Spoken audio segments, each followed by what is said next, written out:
Hey everybody, welcome to Goshen Prepping. Today I want to talk about some different ideas for, off-grid living. Crap hits the fan, maybe even you have to bug out. And I already talked about tents. I like being out in tents, it's fun, but listen, if you're planning on going out there full time, that should be your last ditch effort having a tent, because you need some kind of very secure shelter over your head, very secure. So you may want to consider something like, a travel trailer or an RV, some kind of camper or motorhome, etc. They can do very well for you. In fact, some ways they're better than regular houses because they already have everything in them self-contained, and it does have that very strong shelter roof over your head. Now, for our family, we've had a bunch of different types. We've had everything from motorhomes to travel trailers. I want to show you some of the benefits of each. For example, years ago, as a family, we had a Class C camper. We loved it. We drove it everywhere, spent time with the family. We did everything with it. Just simply got out of the city, spent family time, camping, tested out our gear. We loved it. It was great. But you know what? It was also our bug out vehicle, a vehicle to head out into the wilderness in case we needed to. And more so, we towed our Jeep Wrangler with it so we could leave the RV if we needed to and go get supplies. Its main problem, it has an engine. Engines fail, they break down. And if that happens during crap hits the fan, first off, good luck getting a mechanic. And that thing is going to be a house on wheels stuck wherever it's broken down at. Could be seriously bad news. So I like a travel trailer. Travel trailers, in my opinion, work much better, self-contained also. All you need is a vehicle to tow it. For example, right here you have this little travel trailer, really nice, being towed by a tractor. They are very easily movable. For our family, we have a really nice van, a big heavy-duty one to pull this camper around. Most people have a pickup truck. And think about this concept, that if our van or a pickup breaks down pulling this, you stand a much better chance of getting a replacement pickup truck to pull it than you will trying to find something for your motorhome. Motorhome, probably don't even have the parts for it. Pickup trucks are everywhere. But secondly, price. Let's just think about that for a second.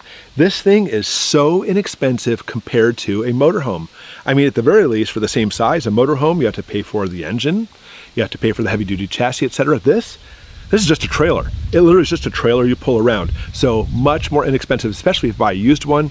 They are really nice. All right, so we're going to jump in. Doesn't matter if you want the RV or the motorhome or the camper. Let me show you some of the benefits of having these to turn it into your perfect crap hits the fan bug out situation. And the first thing we talk about when we talk about self-contained systems are the lighting, the LED lights. I mean, look at this. This is so bright and pleasing to the eye. They're amazing. So here's the thing. The older campers, older RVs, even our last RV that we drove, have those 12-volt bulbs that you use for cars. We used them for years and years.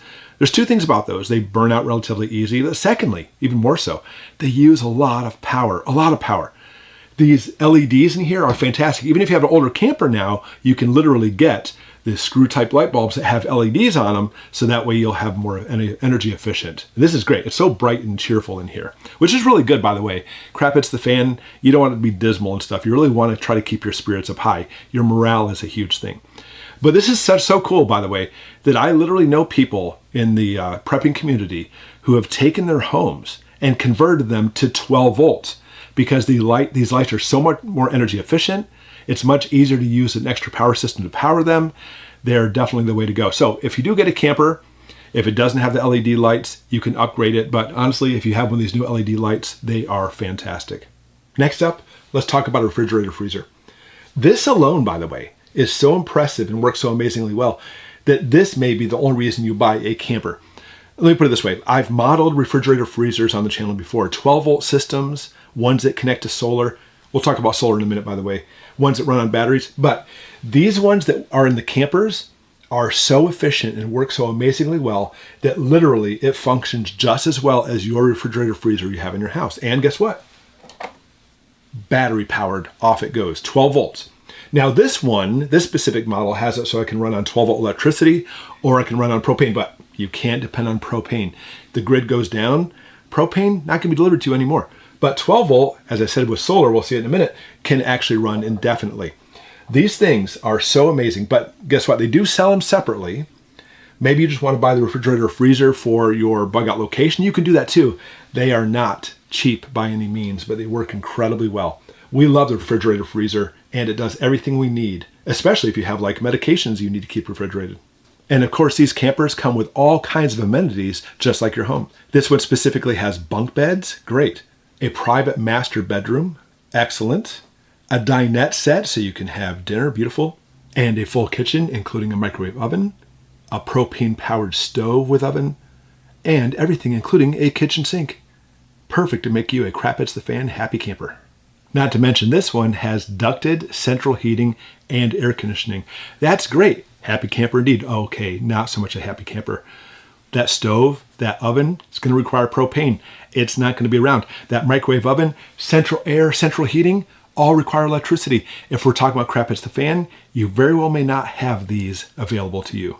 For water, they have 12-volt water pumps to keep the water going, giving lots of pressure, with a large freshwater tank to hold all your water needs. And what other water needs are we talking about?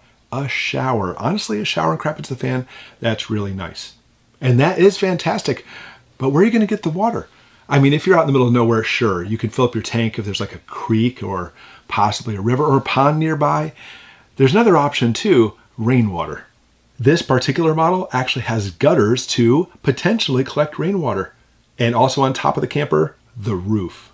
And that is one huge downfall. Doesn't matter if it's a camper, travel trailer, RV, the roof. It is a real thick, very, very durable rubber, mind you, and it will last for, honestly, decades. But it will fail. It's not like the roof in your home.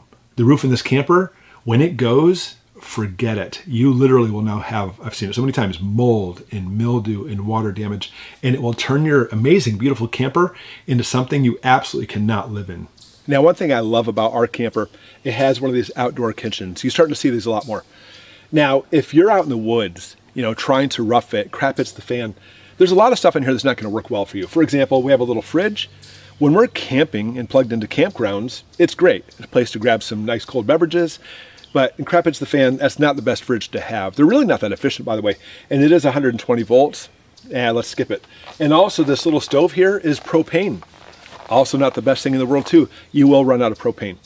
But what I still like about it is, we have like a small barbecue grill, no charcoal, but we're always surrounded by woods. We can use wood to actually make meals outside. And especially if you're actually in a warm environment, it's nice to be out here doing stuff, a place to work at least, store your stuff, than being stuffed inside trying to cook inside. Not to even mention carbon monoxide poisoning. You don't want to actually set up a grill inside the camper and all die. So if you have a place to work outside, it's even better. So I really like my outdoor kitchen, and it may be something you want to consider if you pick one of these up too. Something else that sets apart these campers from other stuff too is this battery. This one only has one medium-sized one. You can get lots of battery banks for these, and they can run everything in the camper. Well, almost everything. In this camper, you can't run the microwave or the air conditioner, but it can run the water pump, it can run the lights, and it can even run the furnace to keep everybody warm, as long as obviously you have propane.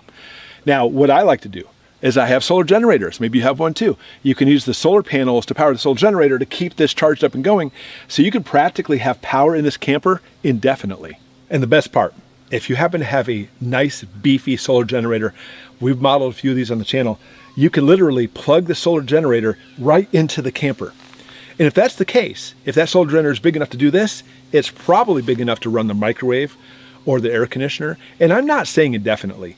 I mean, maybe, depending on the system, and if you have solar panels, possibly, but if you need to run the microwave for a few minutes, then turn it back off again, or if you want a little bit of air conditioning during the hot part of this day, that is a possibility, a very real one. Now, clearly, you can plug also in here a gas generator or a propane generator, but you know what? Somebody told me that during crap hits the fan, gas stations are probably not going to be open, and your propane delivery is probably going to cease too. So a solar generator for this is probably your best bet. Now, another nice feature it has is this connector right here, which connects to a holding tank, which obviously connects to your toilet. That's great. So it can hold your waste products. I mean, obviously the tank is not indefinite. You can only put so much in there. Then you're going to have to hook up a hose to this, a nice long hose, mind you. Well, a nasty, smelly long hose, and you can take all your waste products and dump them out somewhere. Where? Not on the ground. That's going to smell up everything really bad and attract all kinds of stuff. It's really bad. So what you do is you take the hose away from the camper, dig a nice big hole in the ground, a really big one, dump it all into the hole, don't let it overflow, and then when it gets close to the top, go ahead and just cover the top off with dirt, then repeat. Every time your tank gets full or close to full, you can dig another hole somewhere else, and again, the hose is long enough you can do this, but having a way to dump your waste products is essential when it comes to crap hits the fan, literally. So a camper is perfect for this. So if you're looking for that perfect bug out vehicle, place to go to for crap hits the fan, get a piece of land, get some kind of travel trailer or camper, but put it out there now. Now is the key, because at the very least, you do not want to have it so literally gas stations become obsolete and you can't even make it there, because when you're pulling these things, you don't get the best gas mileage, especially in an RV too. Forget it. So you want to be able to set it up ahead of time. Even more so, personalize yourself with it. Test out your gear. Spend their times on weekends and learn how to do survival and bushcraft. It's a lot of fun, especially if you have a family. It's a great thing to do. So set it up now, guys. And here's the thing. I'm going to ask you a question. How many of you already have this kind of setup? Do you have some kind of RV, motorhome, or travel trailer? What kind of bug out location do you have? Don't tell me where it's at, but just simply tell me how you've had really good experiences with it. Thanks for watching, everybody, and we'll see you tomorrow.